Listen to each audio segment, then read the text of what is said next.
De Niro's sad trombone blows again. Trump didn't win in 2016, you know.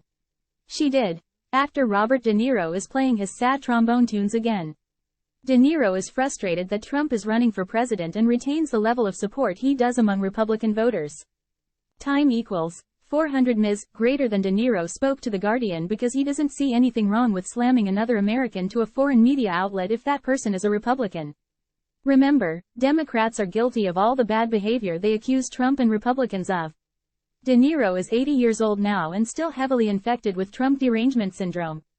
The actor had a history of steering clear of interviews and was often thought to be inarticulate, but that changed when Trump won the presidency in 2016.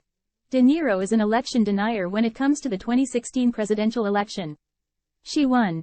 It upsets me so much that somebody like him could get so far in our political system. Many New Yorkers were on to what a fool he is, a joke. But when the country started buying it, I mean, he didn't win by much. He didn't win the popular vote.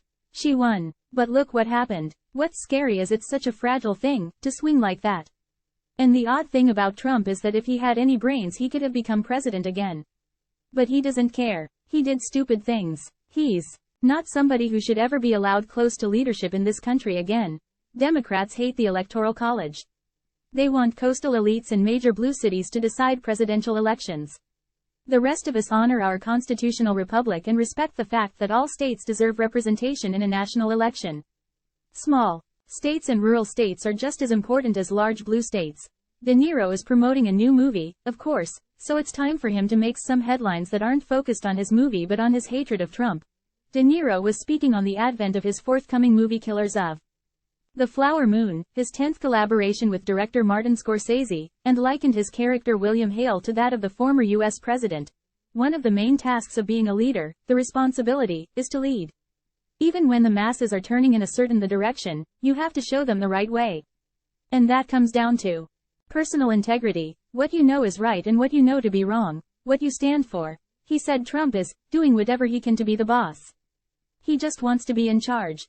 He has no moral center. De Niro sounds like he prefers authoritarian rule, never mind what the people want. How progressive of him. He said, "We've lost control." Who is we? Democrats have control of the White House and the Senate. Republicans only have the House and it is a very slim majority. Democrats are in control. He compared Trump to an abusive parent. This is the De Niro I meet on Zoom, one afternoon a few months ago. Outspoken De Niro. Politically frustrated De Niro. He is dethroned in a hotel suite in Cannes, gray-haired and lined of face, present as an irked but not unpleasant grandpa. He recently turned 80. It is shortly before the actors' strike and long before Trump's appearance at a New York courthouse on charges of fraud. "I'm going to go into this," De Niro says. "The political situation we're in my country, it is crazy and absurd, we lost control. I see the phenomenon of Trump, the phenomenon of people not standing up to him, people who ought to know better. They're causing great concern in the country and a lot of anxiety. I feel like since he's come on the scene, even after being president, it's like when an abusive parent rules a household, only it's not just one household, it's the whole country. We're like, what's this guy going to do next? What's he going to aggravate us about?" The actor shrugs. Is he just doing this to aggravate people? To make people unhappy? Maybe he is. The reporter said that they were supposed to be talking about the new movie but De Niro kept talking about Trump. He even did so at a press conference for the movie.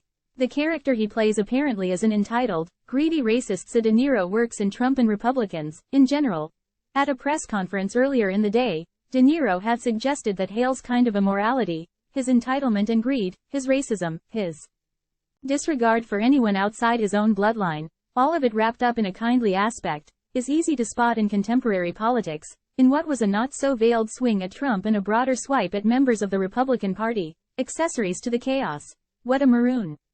Wait until he hears about the Biden crime family or realizes what next-level grifters the Clintons are. Good Lord. Take a seat, Robert De Niro.